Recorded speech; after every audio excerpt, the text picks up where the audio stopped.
कहानी शुरू होती है एक छोटे से गांव सत्यानगर से।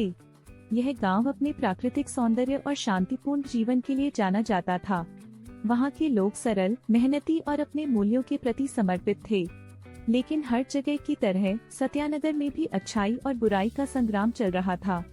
गांव में अमन नाम का एक युवक रहता था। अमन ईमानदार, दयालु और सच्चाई के मार्ग पर चलने वाला था।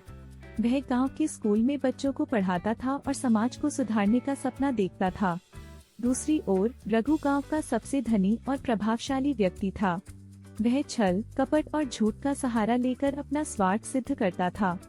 रघु के लिए पैसा और शक्ति ही सब कुछ था। वह हमेशा अमन के रास्ते में रोड़ा डालने की कोशिश करता था, क्योंकि उसे लगता था कि अमन उसकी चालबाजियों को उजागर कर देगा। एक दिन गांव के बड़े तालाब का पानी दूषित हो गया। यह तालाब गांव के लिए पानी का मुख्य स्रोत था। लोग बीमार पड़ने लगे, फसलें सूखने लगी और गांव में हाहाकार मच गया। सबने मिलकर पंचायत बुलाई। पंचायत में अमन ने कहा, हमें यह पता लगाना होगा कि तालाब का पानी कैसे दूषित हुआ। यह हमारी जिम्मेदारी है कि हम अपने गांव को बचाएं। रघु, जो पंचायत का मुखिया भी था, बोला, यह एक प्राकृतिक आपदा है।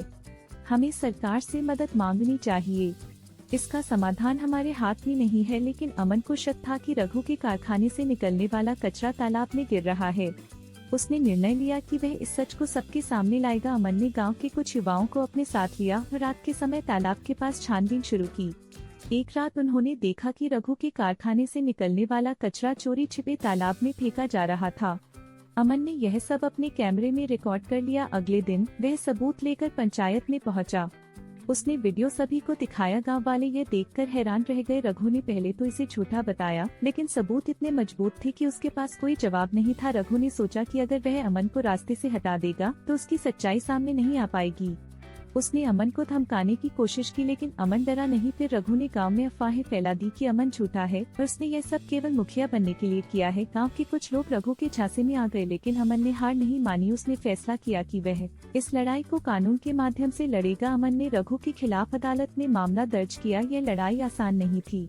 रघु ने पैसे और प्रभाव का इस्तेमाल करके मामले को कमजोर करने की कोशिश की, लेकिन अमन के पास सच और गांव वालों का समर्थन था। अमन ने कोर्ट में अपने सबूत और गवाह पेश किए। धीरे धीरे सच्चाई सामने आने लगी।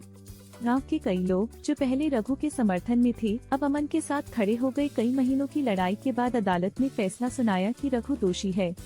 उसे न केवल जुर्माना भरने का आदेश दिया गया, बल्कि उसके कारखाने को भी बंद कर दिया गया। अदालत ने सरकार को गांव के तालाब की सफाई और पुनः निर्माण के लिए भी निर्देश दिए। गांव में फिर से खुशी लौट आई।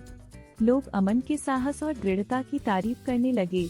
अमन ने साबित कर दिया कि सच्चाई की ताकत सबसे बड़ी होती है। इस घटना ने गांव वालों को सिखाया कि सच्चाई और ईमानदारी से बड़ी कोई शक्ति नहीं होती। चाहे परिस्थिति कितनी भी कठिन क्यों न हो, अगर आप सच्चाई के मार्ग पर चलते हैं तो अंत में आपकी जीत होगी। अमन ने अपने जीवन से यह संदेश दिया कि बुराई को खत्म करने के लिए जरूरी है कि हम सब मिलकर सच्चाई का साथ दें।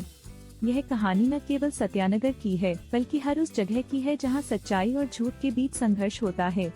अंत में सच्चाई की ही जीत होती है, क्योंकि यह प्रकृति का नियम है। Welcome to my YouTube channel.